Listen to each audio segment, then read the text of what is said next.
كان بيننا الحبيب. Assalamualaikum warahmatullahi wabarakatuh. A'udzubillahi minasyaitonirrajim. Bismillahirrahmanirrahim. Alhamdulillahirabbil alamin. Wassalatu wassalamu ala anbiya'i wal mursalin wa ala alihi wa sahbihi ajma'in, amma ba'du. Alhamdulillah, segala puji hanyalah bagi Allah yang telah memberikan nikmat iman dan nikmat kesehatan. Salawat beserta salam kita sanjungkan ke atas junjungan Nabi besar Muhammad Sallallahu Alaihi Wasallam. Alhamdulillah, pada kesempatan ini saya akan sharing tentang manfaat sholat dari perspektif kesehatan. Dan dengan segala kerendahan hati, saya mohon maaf karena saya tidak membahas dari segi fikih ataupun syariah, tapi hanya sharing dari apa yang saya baca berdasarkan sumber buku dan hasil penelitian yang telah dilakukan. Bahwa sholat itu memiliki manfaat terhadap kesehatan, baik itu kesehatan intelektual, kesehatan jiwa, kemudian spiritual, dan juga fisik. Kesehatan intelektual di mana ketika kita membaca bacaan-bacaan dalam sholat, berarti kita mengingat bacaan-bacaan tersebut dan memahami apa kandungan daripada yang kita baca. Karena yang kita baca itu adalah doa. Makanya di dalam Islam kewajiban sholat itu adalah bagi orang yang berakal.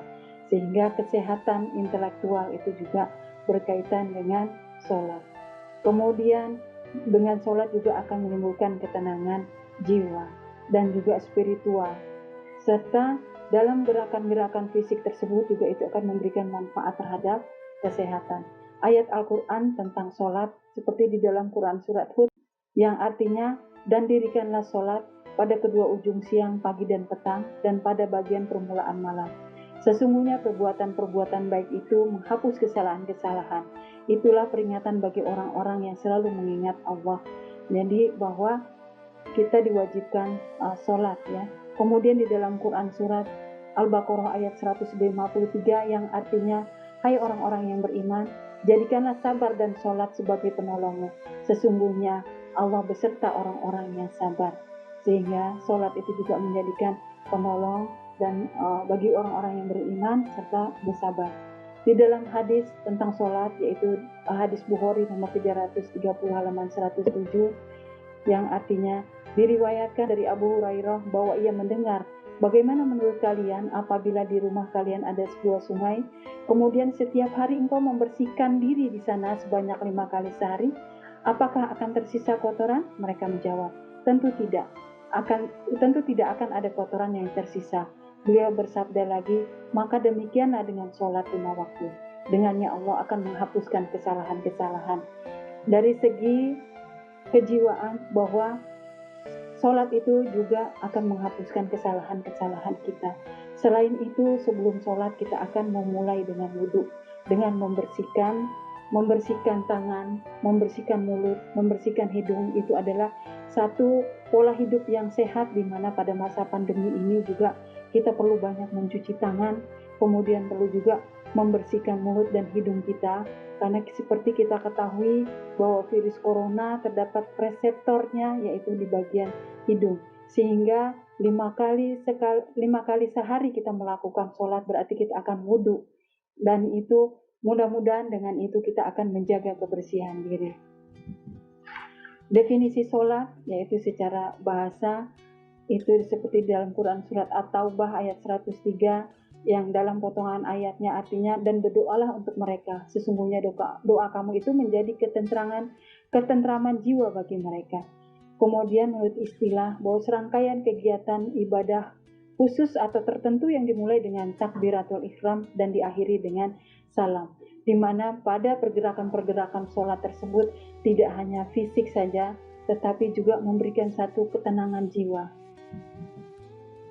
Rukun sholat sebagaimana kita telah ketahui ada 13. Yang pertama adalah niat, kemudian yang kedua adalah takbiratul ihram, yang ketiga berdiri bagi yang puasa, yang keempat membaca Al-Fatihah, yang kelima ruku', yang keenam i'tidal dengan tu'maninah, yang ketujuh sujud 2 kali dan tu'maninah, yang kedelapan duduk antara 2 sujud, yang kesembilan duduk akhir, yang ke-10 membaca tasyahud, 11 membaca sholawat, yang ke-12 memberikan salam, serta yang ke-13 adalah tertib.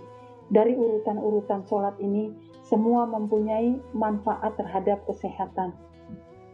Nah, manfaat terhadap kesehatan ini saya sharing dari beberapa buku, yaitu tentang sholat dari perspektif sains, hidup sehat dengan sholat subuh, serta sholat malam, tuntunan dan hikmahnya. Yang pertama, manfaat sholat terhadap kesehatan, bahwa sholat dapat mengurangi lemak. Karena dengan pergerakan-pergerakan sholat itu berarti kita melakukan satu senam. Ada pergerakan-pergerakan mulai dari takbiratul ihram, Allahu Akbar. Nah, itu adalah mulai pergerakan-pergerakan. Dan sampai sujud, ruku dan juga sujud, kemudian kembali berdiri, itu adalah semua pergerakan-pergerakan yang akan membantu untuk membakar lemak kita. Tetapi kita sholat itu bukan hanya dari manfaat karena manfaat kesehatan, tetapi itu memang kewajiban yang diwajibkan oleh Allah. Kemudian yang kedua, ruku yang sempurna itu dapat menghindari dan menyembuhkan penyakit tulang belakang serta mengurangi sakit pinggang, di mana pada saat ruku kita akan mengembangkan jari-jari kita ke lutut, kemudian di bagian belakang itu adalah 90 derajat lurus, sehingga itu akan membantu untuk mengurangi sakit-sakit di dalam belakang dan bagian pinggang.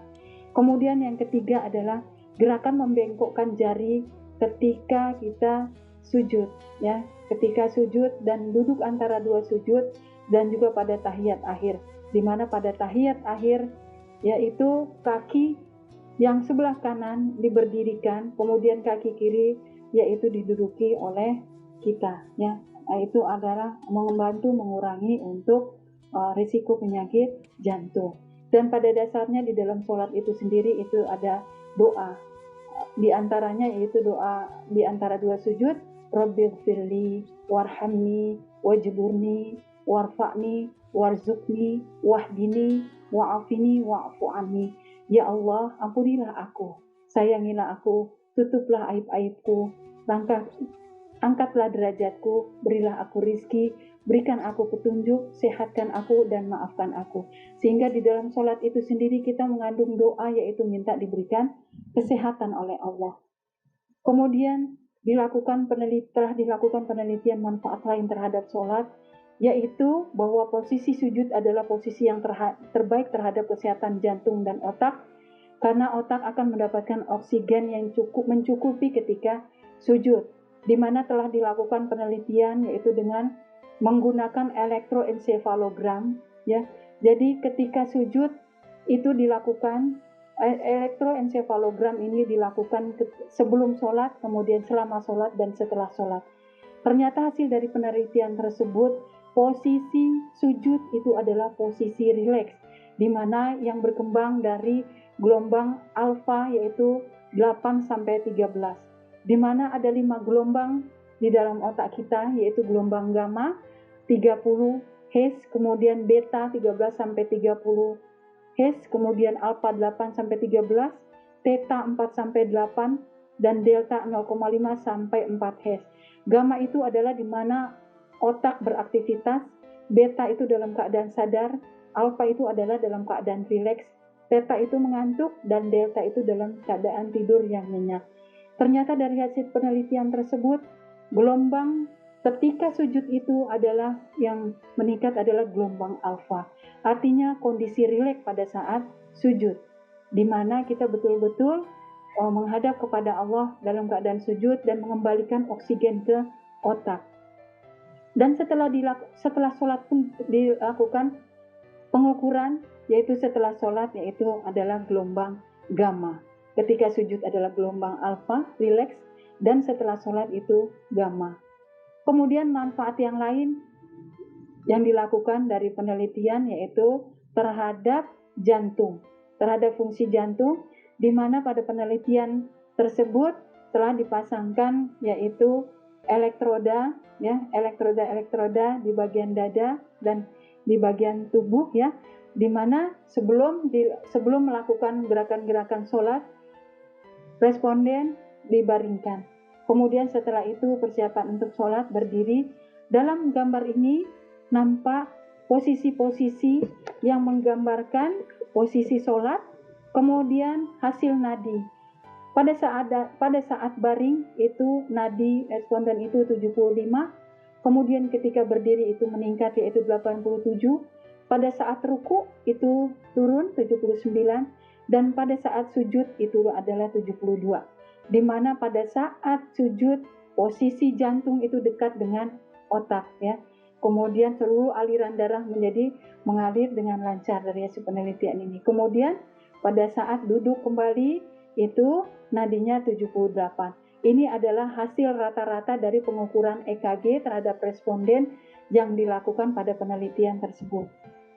Kemudian penelitian lainnya terhadap manfaat sholat telah dilakukan, yaitu melalui pengukuran elektromiografi EMG, di mana pada semua posisi dilakukan telah dipasang elektroda pada beberapa otot seperti di bagian paha ya, kemudian di bagian betis. Nah, ini bagian-bagian yang dilakukan pemeriksaan dari gambar ini yang dipasang elektroda. Jadi ketika sholat, otot dan sendi akan bergerak. Aktivitas ini akan memberikan kekuatan kepada sistem otot dan tubuh. Kemudian selain itu juga senam. Sholat ini seperti gerakan-gerakan senam, yaitu kalau senam itu atau regangan yang rutin dilakukan dapat mengurangi ketegangan otot, mencegah injuri, meningkatkan gerakan sendi, memantapkan koordinator otot, serta meningkatkan peredaran darah. Dari gambar tersebut tampak terlihat bahwa gambar yang ketika sujud yang berkembang itu otot yang kontraksi itu adalah otot-otot bagian paha. Tetapi ketika mulai sujud, kemudian setelah sujud mulai bangkit lagi keadaan berdiri, maka semua otot itu bergerak. Jadi diharapkan dengan pergerakan-pergerakan ini itu akan melancarkan peredaran darah. Selanjutnya manfaat sholat terhadap kesehatan seperti dalam buku Hidup Sehat dengan Sholat Subuh, di mana pada saat sholat subuh oksigen itu presentasinya terbanyak yaitu pada pagi hari, belum ada polusi ya. Dimana ketika kita sholat, kita akan mulai dengan niat, setelah itu takbiratul ihram, Allahu Akbar, maka akan mengangkat kedua tangan dan kedua bahu, dimana ekspansi paru itu akan meningkat, dan pada pagi hari itu oksigen akan tinggi. Selanjutnya yaitu manfaat sholat malam atau qiyamul lail ya. Dan pada sebagian malam hari bersembahyang tahajudlah kamu sebagai suatu ibadah tambahan bagimu. Mudah-mudahan Tuhanmu mengangkat kamu ke tempat yang terpuji. Jadi setiap malam pada sepertiga malam terakhir Allah akan turun ke langit dan Allah akan memenuhi siapa yang berdoa. Adakah hamba yang tengah berdoa, maka aku kabulkan. Adakah hamba yang tengah memohon, maka aku penuhi. Dan adakah hamba yang tengah meminta ampunan, maka akan aku ampuni. Jadi manfaat qiyamul lail yang pertama adalah diberikan kekuatan dan kemudahan berdiri di suatu hari di mana orang menghadap Allah. Yang kedua, mendapatkan balasan yang membahagiakan. Yang ketiga, Allah akan menjadikan wajahnya bersinar, ceria dan gembira. Yang keempat, kemampuan mengendalikan orang lain untuk beramal soleh. Yang kelima, melunakkan hati, media berkomunikasi dengan Allah secara spiritual, di mana ketika kita membaca Al-Fatihah, A'udzubillahi minasyaitonirrajim, Bismillahirrahmanirrahim, Alhamdulillahi rabbil alamin. Maka ketika kita sedang memuji Allah, maka Allah akan juga menyebut bahwa hambaku tengah memujiku ya. Jadi ada satu komunikasi, kita bayangkan dari segi intelektual sehingga bagaimana kita menghafal daripada bacaan-bacaan sholat kita ya. Nah, ini adalah rujukannya ya, rujukan yang saya jadikan bahan untuk presentasi kali ini, sharing kali ini. Untuk bahan presentasi ini, slide PowerPoint-nya saya berikan, di linknya itu adalah di deskripsi. Terima kasih atas perhatiannya. Kalau ada yang benar itu datangnya dari Allah. Kalau ada kekhilafan saya mohon maaf. Wabillahi taufiq wal hidayah. Wassalamualaikum warahmatullahi wabarakatuh.